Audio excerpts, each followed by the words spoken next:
This is a Lyribox recording.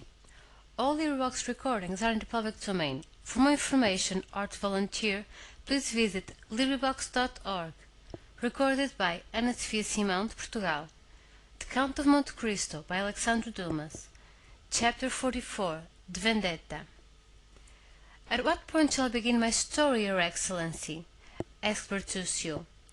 Where you please, returned Monte Cristo, since I know nothing at all of it. I thought that Evie Bozzoni had told Your Excellency.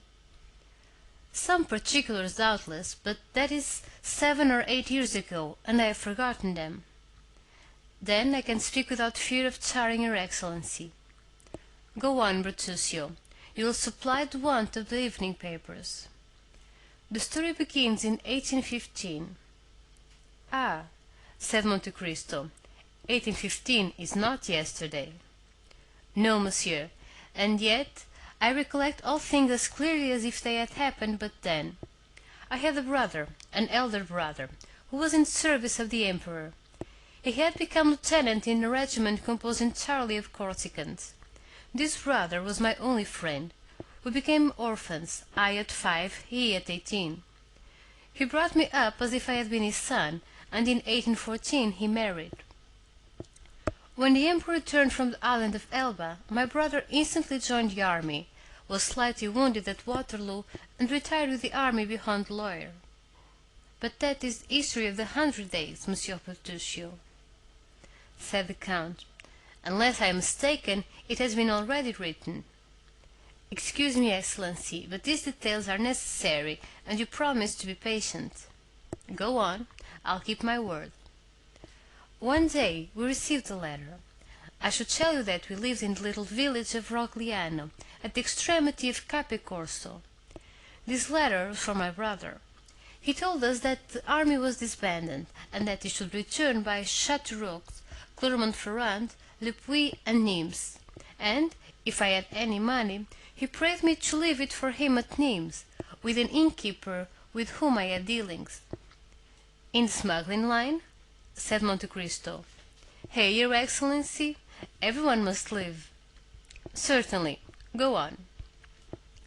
I loved my brother tenderly, as I told Your Excellency, and I resolved not to send money, but to take it to him myself.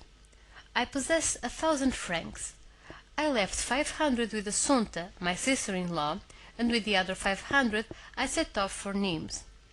It was easy to do so, and as I had my boat and a landing to take it at sea, everything favored my project. But after we had taken in our cargo, the wind became contrary, so that we were 4 or 5 days without being able to enter the Rhone. At last, however, we succeeded, and worked up to Arles. I left the boat between Bellegarde and Beaucaire, and took the road to Nimes. We are getting to the story now. Yes, Your Excellency. Excuse me, but, as you'll see, I only tell you what is absolutely necessary. Just at this time the famous massacres took place in the south of France. 3 brigands, called Trestaillon, Trophemy, and Craffin, publicly assassinated everybody whom they suspected of Bonapartism. You have doubtless heard of these massacres, Your Excellency. Vaguely. I was far from France at that period. Go on. As I entered Nimes, I literally waded in blood. At every step you encountered dead bodies and bands of murderers, who killed, plundered, and burned. At sight of this slaughter and devastation I became terrified, not for myself, for I, a simple Corsican fisherman, had nothing to fear. On the contrary, that time was most favorable for us smugglers. But for my brother, a soldier of the Empire, returning from the army of the Loire, with his uniform and his epaulettes, there was everything to apprehend. I hastened to the innkeeper. My misgivings had been but too true. My brother had arrived the previous evening at Nimes, and, at the very door of the house where he was about to demand hospitality, he had been assassinated. I did all in my power to discover the murderers, but no one durst tell me their names, so much were they dreaded. I then thought of that French justice of which I had heard so much, and which feared nothing, and I went to the king's attorney. And this king's attorney was named Villefort? asked Monte Cristo carelessly. Yes, your Excellency. He came from Marseille, where he had been deputy procureur. His zeal had procured him advancement, and he was said to be one of the first who had informed the government of the departure from the island of Elba.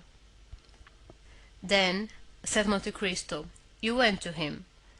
Monsieur, I said, my brother was assassinated yesterday in the streets of Nimes. I know not by whom, but it is your duty to find out. You are the representative of justice here, and it is for justice to avenge those she has been unable to protect. Who was your brother? Asked he. A lieutenant in the Corsican battalion.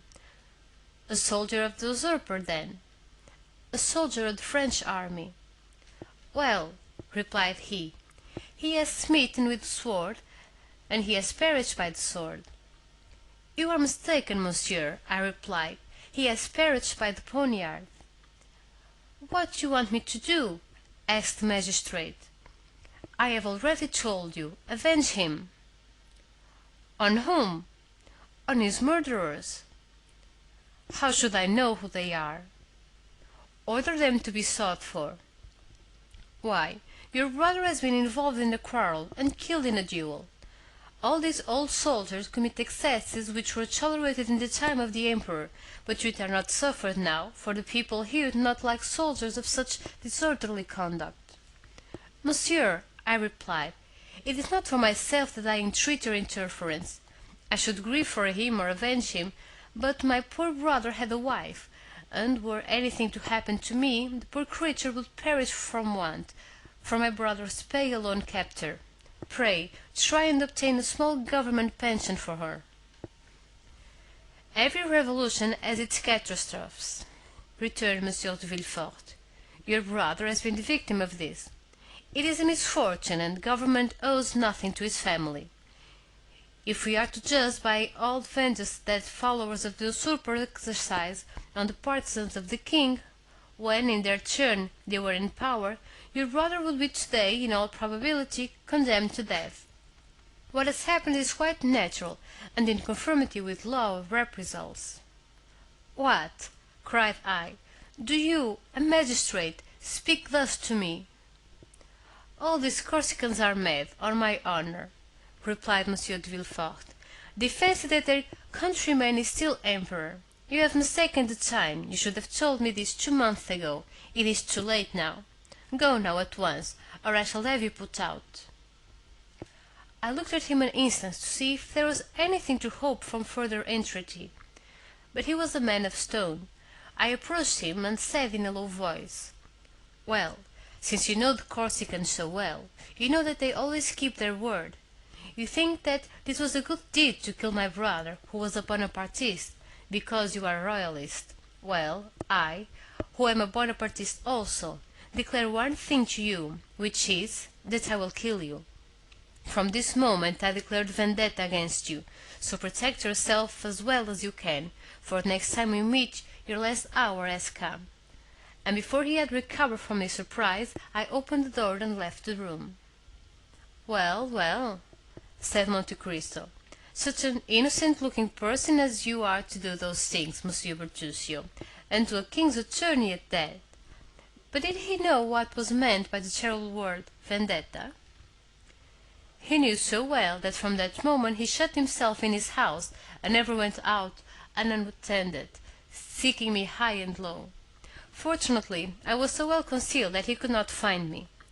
Then he became alarmed, and dared not stay any longer at Nimes, so he solicited a change of residence, and, as he was in reality very influential, he was nominated to Versailles. But, as you know, a Corsican who has sworn to avenge himself cares not for distance, so his carriage, fast as it went, was never above half a day's journey before me, who followed him on foot. The most important thing was, not to kill him only, for I had an opportunity of doing so 100 times, but to kill him without being discovered, at least without being arrested. I no longer belonged to myself, for I had my sister-in-law to protect and provide for. For 3 months I watched Monsieur de Villefort. For 3 months he took not a step out of doors without my following him. At length I discovered that he went mysterious to Hauteville. I followed him thither, and I saw him enter the house where we now are, only, instead of entering by the great door that looks into the street, he came on horseback, or in his carriage, left one or the other at the little inn, and entered by the gate you see there." Monte Cristo made a sign with his head to show that he could discern in the darkness the door to which Bertuccio alluded. As I had nothing more to do with Versailles, I went to Hauteville, and gained all the information I could. If I wished to surprise him, it was evident this was the spot to lie in wait for him. The house belonged, as the concierge informed your Excellency, to Monsieur de Saint-Méran, Villefort's father-in-law. Monsieur de Saint-Méran lived at Marseilles, so that this country house was useless to him, and it was reported to be let to a young widow, known only by the name of the Baroness.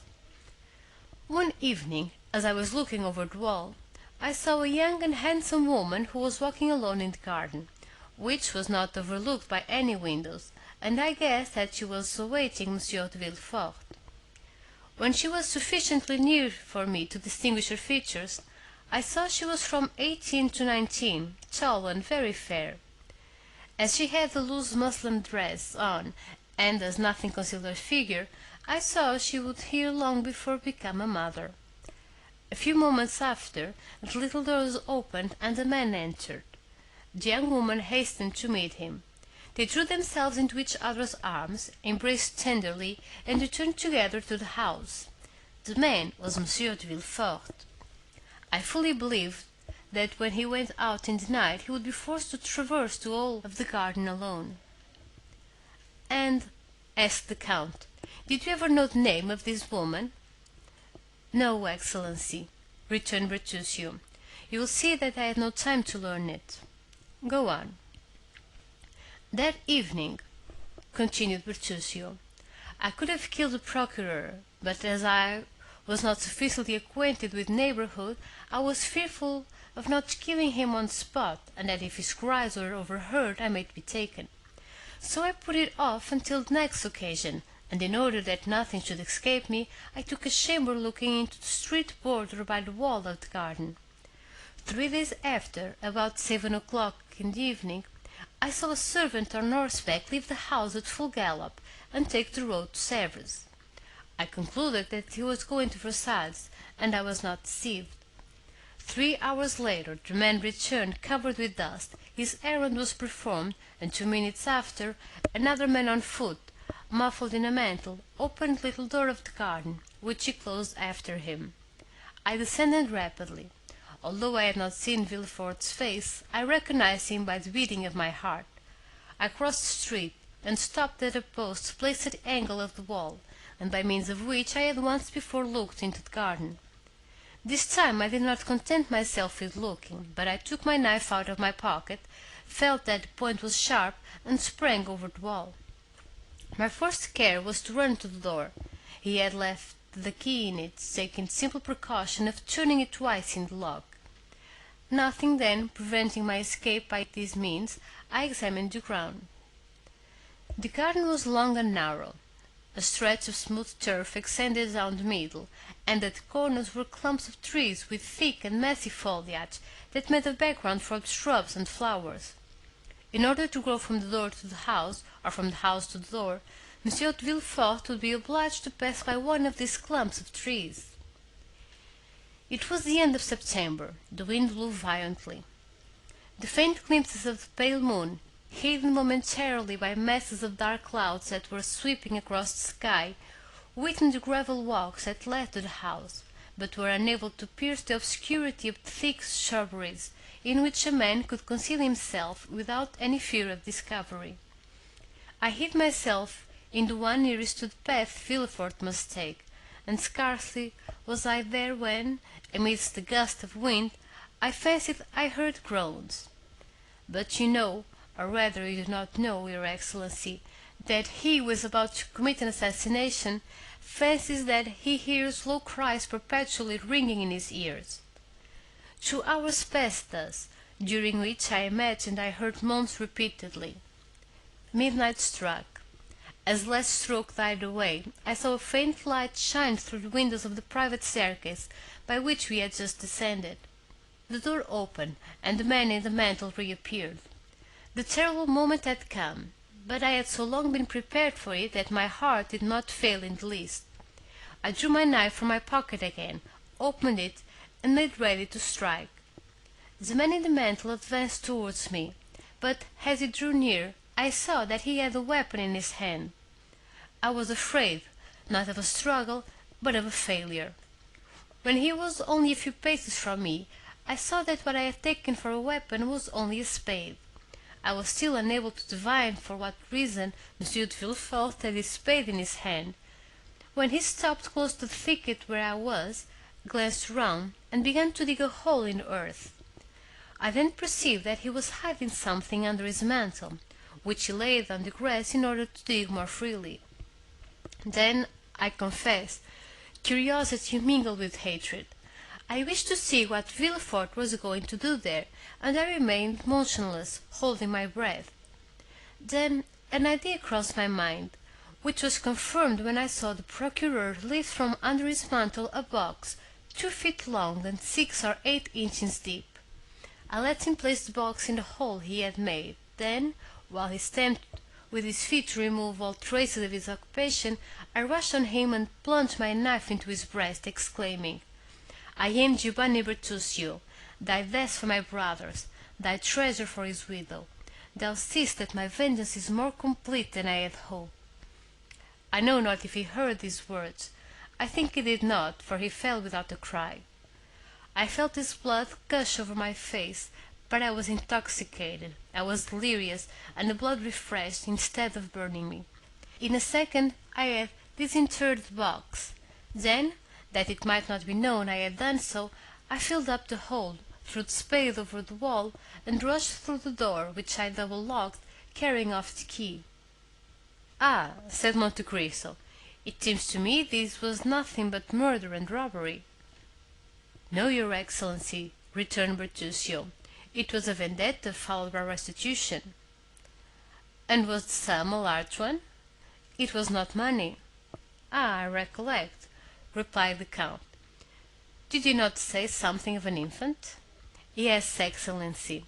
I hastened to the river, sat down on the bank, and with my knife forced open the lock of the box. In a fine linen cloth was wrapped a new-born child. Its purple visage and its violet-colored hands showed that it had perished from suffocation, but it was not yet cold. I hesitated to throw it in the water that ran at my feet. After a moment I fancied that I felt a slight pulsation of the heart, and as I had been assistant at the hospital at Bastia, I did what a doctor would have done. I inflated the lungs by blowing air into them, and at the expiration of a quarter of an hour it began to breathe, and cried feebly. In my turn I uttered a cry, but a cry of joy. "God has not cursed me, then," I cried, "since he permits me to save the life of a human creature in exchange for the life I have taken away." "And what did you do with the child?" asked Monte Cristo. It was an embarrassing load for a man seeking to escape. I had not for a moment the idea of keeping it, but I knew that at Paris there was an asylum where they received such creatures. As I passed the city gates, I declared that I had found the child on the road, and I inquired where the asylum was. The box confirmed my statement, the linen proved the infant belonged to wealthy parents, the blood with which I was covered might have proceeded from the child as well as from anyone else. No objection was raised, but they pointed out the asylum, which was situated at the upper end of the Rue d'Enfer, and after having taken the precaution of cutting the linen into pieces, so that one of the 2 letters which marked it was on the piece wrapped around the child, while the other remained in my possession, I rang the bell and fled with all speed. A fortnight after, I was at Rogliano, and I said to Assunta, "Console thyself, sister, Israel is dead, but he is avenged." She demanded what I meant, and when I had told her all, "Giovanni," said she, "you should have brought this child with you. You would have replaced the parents it has lost, have called it Benedetto, and then, in consequence of this good action, God would have blessed us. In reply I gave her the half of the linen I had kept in order to reclaim him if he became rich." "What letters were marked on the linen?" said Monte Cristo.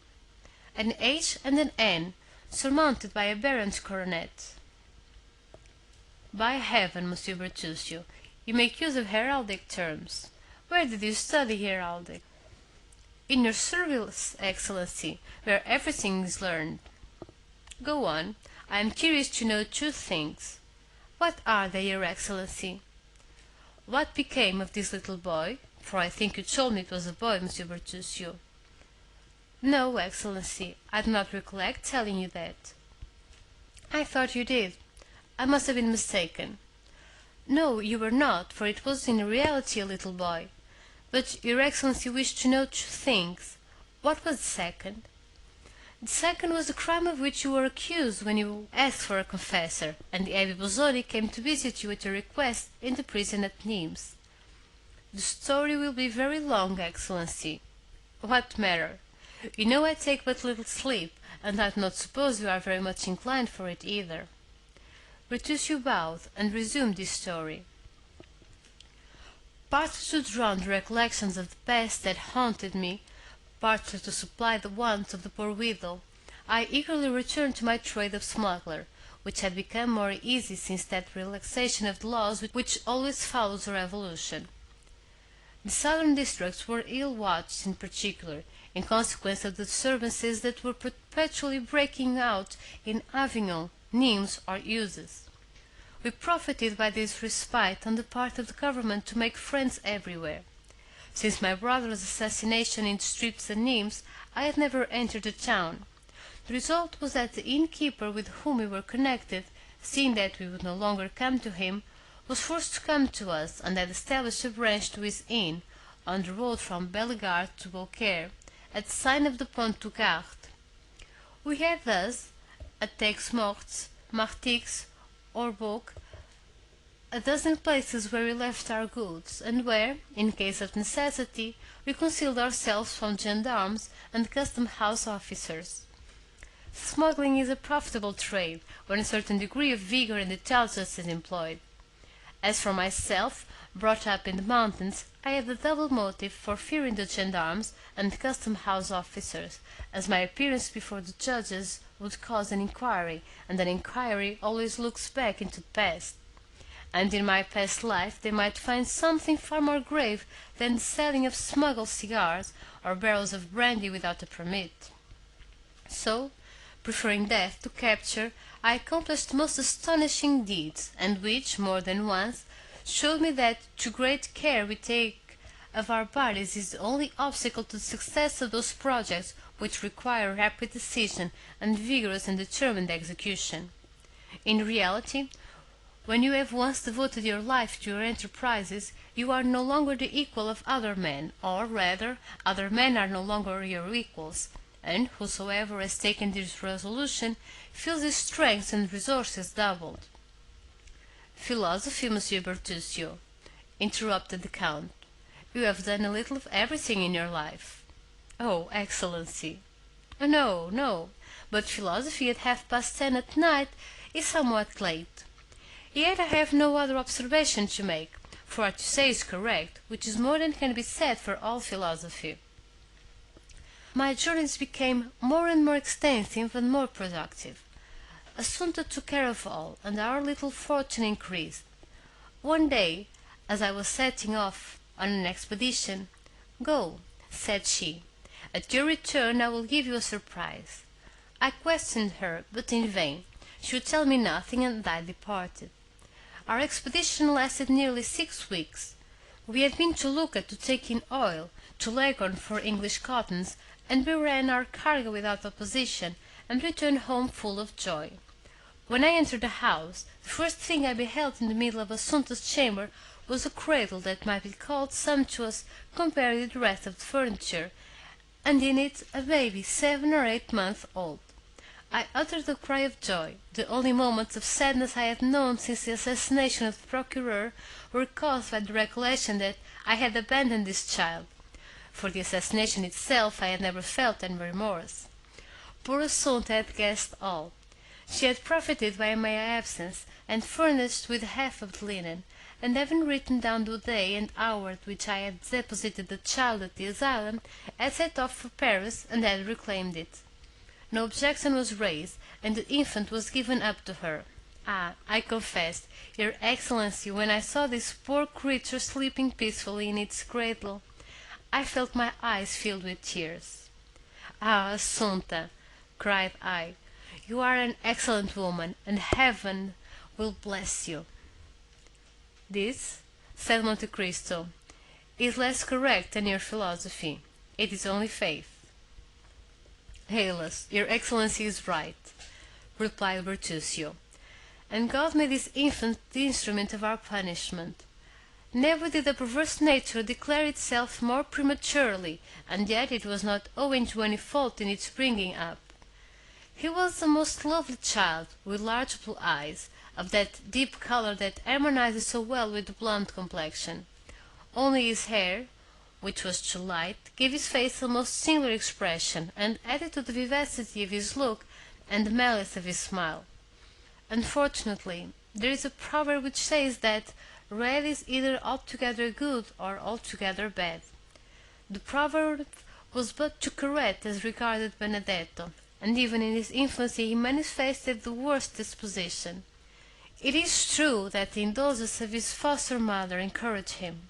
This child, for whom my poor sister would go to the town, 5 or 6 leagues off, to purchase the earliest fruits and most tempting sweetmeats, prefers to Palma grapes or Genoese preserves, the chestnuts stolen from a neighbor's orchard, or the dried apples in his loft, when he could eat as well of the nuts and apples that grew in my garden. One day, when Benedetto was about 5 or 6, our neighbor Basilio, who, according to the custom of the country, never locked up his purse or his valuables, for, as your Excellency knows, there are no thieves in Corsica, complained that he had lost a louis out of his purse. We thought he must have made a mistake in counting his money, but he persisted in the accuracy of this statement. One day Benedetto, who had been gone from the house since morning, to our great anxiety, did not return until late in the evening, dragging a monkey after him, which he said he had found chained to the foot of a tree. For more than a month past, the mischievous child, who knew not what to wish for, had taken it into his head to have a monkey. A boatman, who had passed by Rogliano, and who had several of these animals, whose tricks had greatly diverted him, had, doubtless, suggested this idea to him. "Monkeys are not found in our woods chained to trees," said I. "Confess how you obtained this animal." Benedetto maintained the truth of what he had said, and accompanied it with details that did more honor to his imagination than to his veracity. I became angry. He began to laugh. I threatened to strike him, and he made 2 steps backwards. "You cannot beat me," said he. "You have no right, for you are not my father." We never knew who had revealed this fatal secret, which he had so carefully concealed from him. However, it was this answer, in which the child's whole character revealed itself, that almost terrified me, and my arm fell without touching him. The boy triumphed, and this victory rendered him so audacious that all the money of Assunta, whose affection for him seemed to increase as he became more unworthy of it, was spent in caprices she knew not how to contain against, and follies she had not courage to prevent. When I was at Rogliano, everything went on properly, but no sooner was my back turned than Benedetto became master, and everything went ill. When he was only 11, he chose his companions from among the young men of 18 or 20, the worst characters in Bastia, or indeed in Corsica, and they had already, for some mischievous pranks, been several times threatened with a prosecution. I became alarmed, as any prosecution might be attended with serious consequences. I was compelled, at this period, to leave Corsica on an important expedition. I reflected for a long time, and with the hope of averting some impending misfortune, I resolved that Benedetto should accompany me. I hoped that the active and laborious life of a smuggler, with severe discipline on board, would have a salutary effect on his character, which was now well nigh, if not quite, corrupt. I spoke to Benedetto alone, and proposed to him to accompany me, endeavoring to tempting by all the promises most likely to dazzle the imagination of a child of 12. He heard me patiently, and when I had finished, burst out laughing. "Are you mad, uncle?" He called me by this name when he was in good humor. "Do you think I am going to change the life I lead for your mode of existence? My agreeable indolence for the hard and precarious toil you impose on yourself, exposed to the bitter frost at night, and scorching heat by day, compelled to conceal yourself, and when you are perceived, receive a volley of bullets, all to earn a paltry sum. Why, I have as much money as I want. Mother Assunta always furnishes me when I ask for it. You see that I should be a fool to accept your offer." The arguments and his audacity perfectly stupefied me. Benedetto rejoiced his associates, and I saw him from a distant point meow to them as a fool. "Sweet child," murmured Monte Cristo. "Oh, had he been my own son," replied Bertuccio, "or even my nephew, I would have brought him back to the right road, for the knowledge that you are doing your duty gives you strength, but the idea that I was striking a child whose father I had killed made it impossible for me to punish him. I gave my sister, who constantly defended the unfortunate boy, good advice, and as she confessed that she had several times missed money to a considerable amount, I showed her a safe place in which to conceal our little treasure for the future. My mind was already made up. Benedetto could read, write, and cipher perfectly, for when defeat seized him, he learned more in a day than others in a week. My intention was to enter him in a clerk in some ship, and without letting him know anything of my plan, to convey him some morning on board. By this means his future treatment would depend upon his own conduct. I set off for France, after having fixed upon the plan. Our cargo was to be landed in the Gulf of Lyons, and this was a difficult thing to do, because it was the year 1829. The most perfect tranquillity was restored, and the vigilance of the custom-house officers was redoubled, and their strictness was increased at this time, in consequence of the fair at Beaucaire. Our expedition made a favorable beginning. We anchored our vessel, which had a double hold, where our goods were concealed, amidst a number of other vessels that bordered the banks of the Rhone from Beaucaire to Arles. On our arrival, we began to discharge our cargo in the night, and to convey it into the town, by the help of the innkeeper with whom we were connected. Whether success rendered us imprudent, or whether we were betrayed, I know not. But one evening, about 5 o'clock, our little cabin boy came breathlessly to inform us that he had seen a detachment of custom-house officers advancing in our direction. It was not their proximity that alarmed us, for detachments were constantly patrolling along the banks of the Rhone, but the care, according to the boy's account, that they looked to avoid being seen. In an instant we were on the alert, but it was too late. Our vessel was surrounded, and amongst the custom-house officers I observed several gendarmes, and, as terrified at sight of their uniforms as I was brave at sight of any other, I sprang into the hold, opened the port, and dropped into the river, dived, and only rose at intervals to breathe, until I reached a ditch that had recently been made from the Rhone to the canal that runs from Beaucaire to Aix-Mortes. I was now safe, for I could swim along the ditch without being seen, and I reached the canal in safety. I had decidedly taken this direction. I have already told your Excellency of an innkeeper from Nimes who had set up a little tavern on the road from Bellegarde to Beaucaire. "Yes," said Monte Cristo, "I perfectly recollect him. I think he was your colleague." "Precisely," answered Bertuccio. "But he had, 7 or 8 years before this period, sold his establishment to a tailor at Marseilles, who, having almost ruined himself in his old trade, wished to make his fortune in another. Of course, we made the same arrangement with the new landlord that we had with the old, and it was of this man that I intended to ask shelter." "What was his name?" inquired the Count, who seemed to become somewhat interested in Bertuccio's story. Gaspard Caderousse. He had married a woman from the village of Carcon, and whom he did not know by any other name than that of her village. She was suffering from malarial fever, and seemed dying by inches. As for her husband, he was a strapping fellow of 40 or 45, who had more than once, in time of danger, given ample proof of his presence of mind and courage.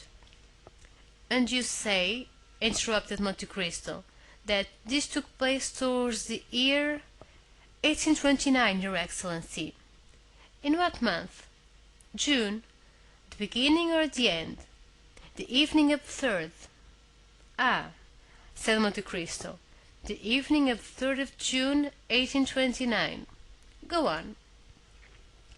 "It was from Caderousse that I intended demanding shelter, and, as we never entered by the door that opened onto the road, I resolved not to break through the rule, so climbing over the garden edge, I crept among the olive and wild fig trees, and fearing that Caderousse might have some guest, I entered a kind of shed in which I had often passed the night, and which was only separated from the inn by a partition, in which holes had been made in order to enable us to watch an opportunity of announcing our presence. My intention was, if Caderousse was alone, to acquaint him with my presence, finish the meal the custom-house officers had interrupted, and profit by the threatened storm to return to the Rome, and ascertain the state of our vessel and its crew.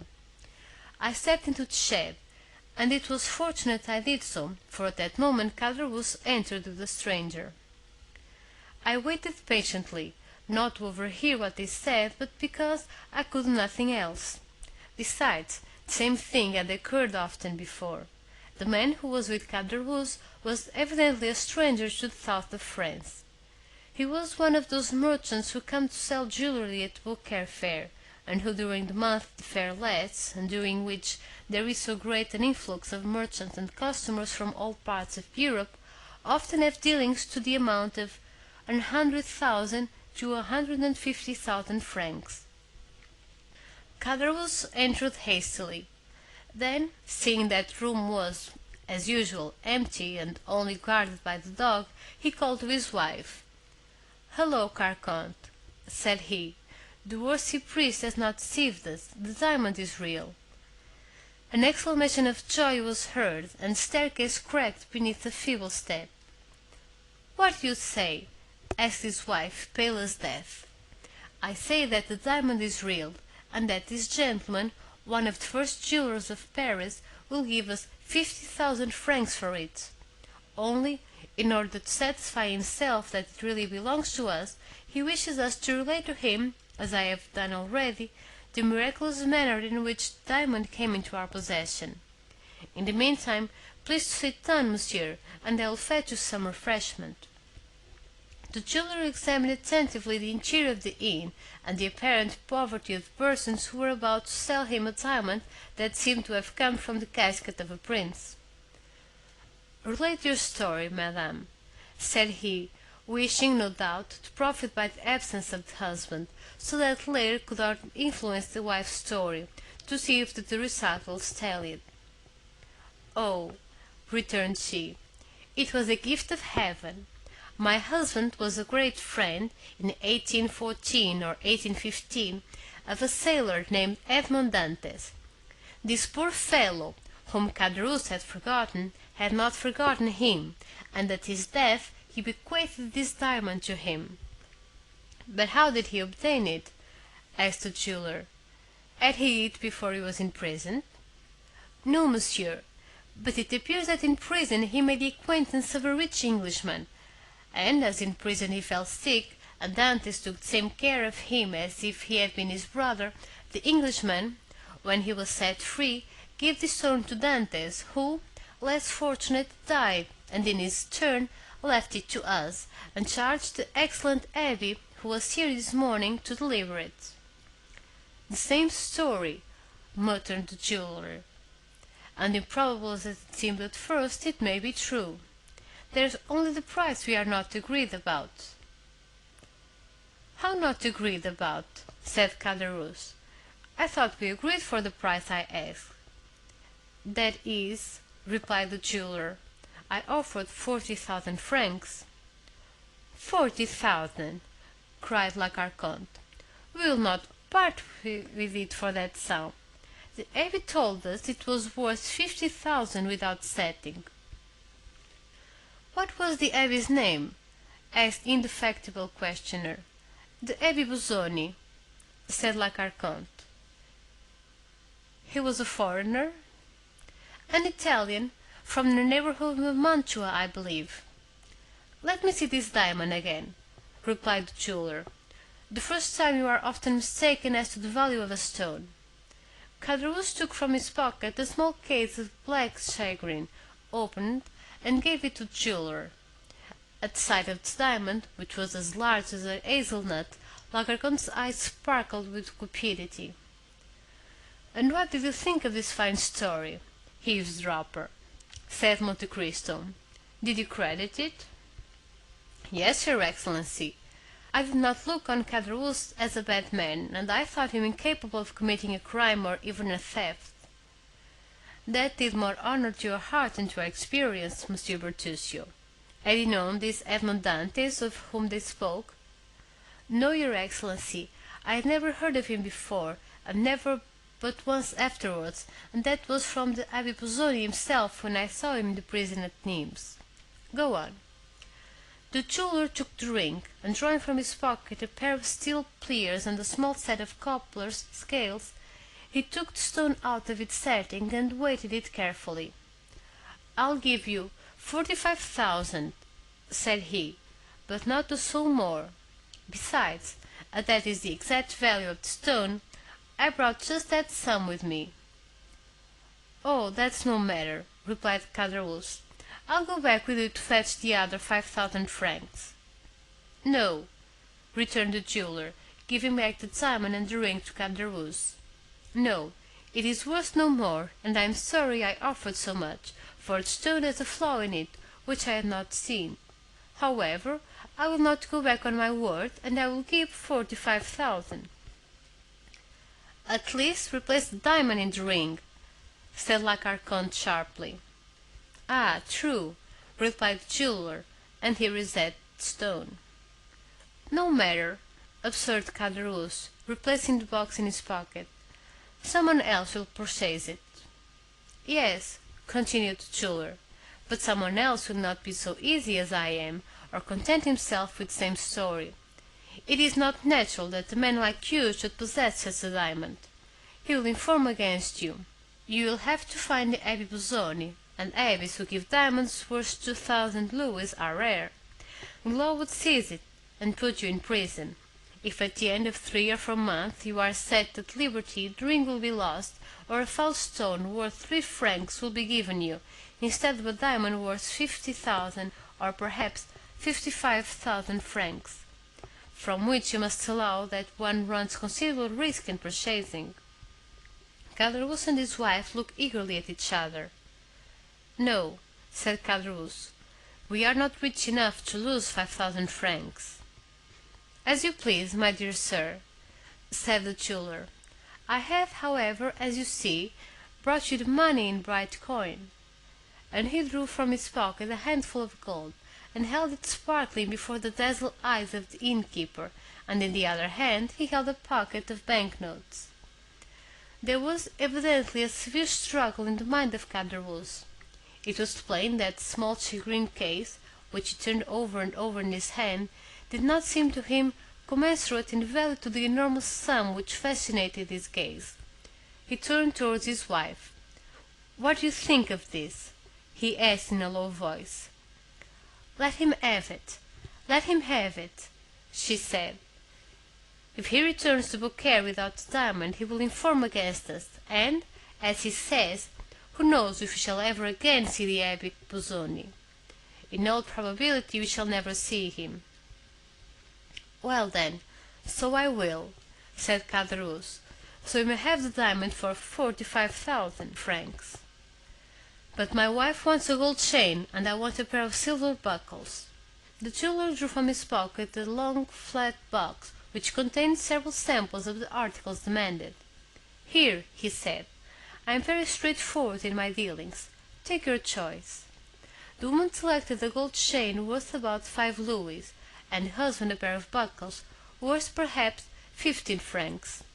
"I hope you'll not complain now," said the jeweler. "The abbe told me it was worth 50,000 francs," muttered Caderousse. "Come, come, give it to me. What a strange fellow you are," said the jeweler, taking the diamond from his hand. "I give you 45,000 francs, that is, 2,500 livres of income, a fortune such as which I have myself, and you are not satisfied." "And 45,000 francs?" inquired Caderousse in a hoarse voice. "Where are they?" "Come, let us see them." "Here they are," replied the jeweler, and he counted out upon the table 50,000 francs in gold and 30,000 francs in banknotes. "Wait while I light the lamp," said La Carconte. "It is growing dark, and there may be some mistake." In fact, night had come on during this conversation, and with night the storm which had been threatening for the last half hour. The thunder growled in the distance, but it was apparently not heard by the jeweler, Caderousse or La Carconte, absorbed as they were all three with the demon of gain.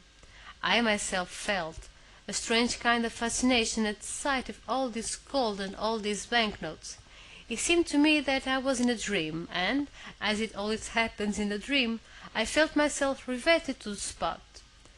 Caderousse counted and again counted the golden notes, then handed them to his wife, who counted and counted them again in her turn. During this time the jeweler made the diamond play and sparkle in the lamplight, and the gem threw out jets of light which made him unmindful of those which, precursors of the storm, began to play in it at the windows. "Well," inquired the jeweler, "is the cash all right?" "Yes," said Caderousse. "Give me the pocket-book, La Carconte, and find the bag somewhere." La Carconte went to a cupboard, and returned with an old leather pocket-book and a bag. From the former she took some greasy letters, and put in their place the banknotes, and from the bag took 2 or 3 crowns of 6 livres each, which, in all probability, formed the entire fortune of the miserable couple. "There," said Caderousse, "and now, although you have wronged us perhaps 10,000 francs, will you have supper with us? I invite you with good will." "Thank you," replied the jeweler. "I must be getting late, and I must return to Beaucaire. My wife will be getting uneasy."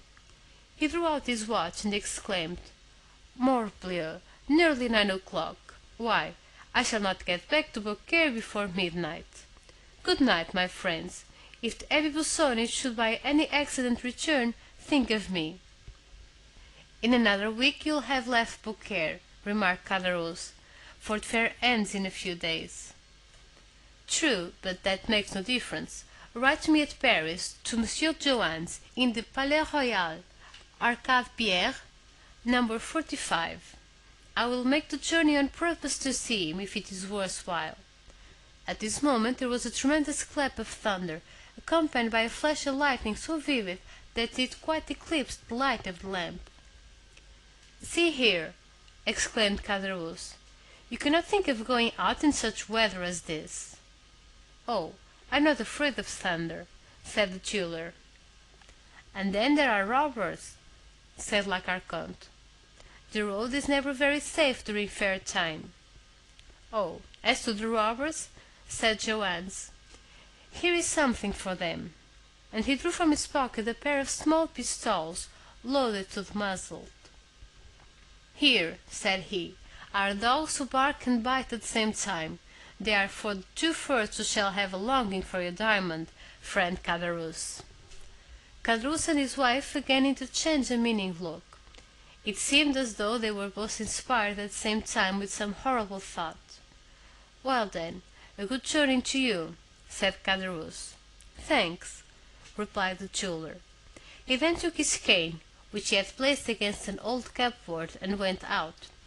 At the moment when he opened the door, such a gush of wind came in that the lamp was nearly extinguished. "Oh," said he, "this is very nice weather, and 2 leagues to go in such a storm." "Remain," said Caderousse. "You can sleep here." "Yes, do stay," added la Carconte in a tremulous voice. "We'll take every care of you." "No, I'm asleep with Beaucaire, so, once more, good night." Caderousse followed him slowly to the threshold. "I can see neither heaven nor earth," said the jeweller, who was outside the door. "Do I turn to the right or to the left hand?" "To the right," said Caderousse. "You cannot go wrong. The road is bordered by trees on both sides." "Good. All right," said a voice almost lost in the distance. "Close the door," said la Carconte. "I do not like open doors when it thunders." "Particularly when there is money in the house, eh?" answered Caderousse, double-locking the door. He came into the room, went to the cupboard, took out the bag and pocket-book, and both began, for the third time, to count their gold and bank-notes. I never saw such an expression of cupidity as the flickering lamp revealed in those two countenances. The woman especially was hideous. Her usually feverish tremulous was intensified, her countenance had become livid, and her eyes resembled burning coals. "Why?" she inquired in a hoarse voice. "Did you invite him to sleep here tonight?" "Why?" said Caderousse with a shudder. "Why, that he might not have the trouble of returning to Beaucaire." "Ah!" responded the woman with an expression impossible to describe. "I thought it was for something else." "Woman, woman, why do you have such ideas?" cried Caderousse. "Or, if you have them, why don't you keep them to yourself?" "Well," said la Carconte after a moment's pause, "you are not a man." "What do you mean?" added Caderousse. "If you had been a man, you would not have let him go from here." "Woman!" "Or else you should not have reached Beaucaire." "Woman! The road takes a turn, he is obliged to follow it, while alongside of the canal there is a shorter road." "Woman! You offend the good God." "There, listen!" And at this moment there was a tremendous peal of thunder, while the livid lighting illuminated the room, and the thunder, rolling away in the distance, seemed to withdraw unwillingly from the cursed abode. "Mercy!" said Caderousse, crossing himself. At the same moment, and in the midst of the terrifying silence which usually follows a clap of thunder, they heard a knocking at the door. Caderousse and his wife started and looked aghast at each other. "Who's there?" cried Caderousse, rising, and drawing up in a heap the gold and notes scattered over the table, and which he covered with his two hands. "It is I!" shouted a voice. "And who are you?" "Pardieu, Joannes, the jeweller." "Well, and you said I offended the good God," said la Carconte with a horrid smile. "Why, the good God sends him back again." Caderousse sank pale and breathless into his chair. La Carconte, on the contrary, rose, and going with a firm step towards the door, opened it, saying as she did so, "Come in, dear Monsieur Joannes." "Ma foi," said the jeweller, drenched with rain, "I am not destined to return to Beaucaire tonight. The shortest follies are best, my dear Caderousse. You offered me hospitality and I accepted, and I have returned to sleep beneath your friendly roof." Caderousse stammered out something, while he wiped away the sweat that started to his brow. La Carconte double-locked the door behind the jeweller. Chapter 43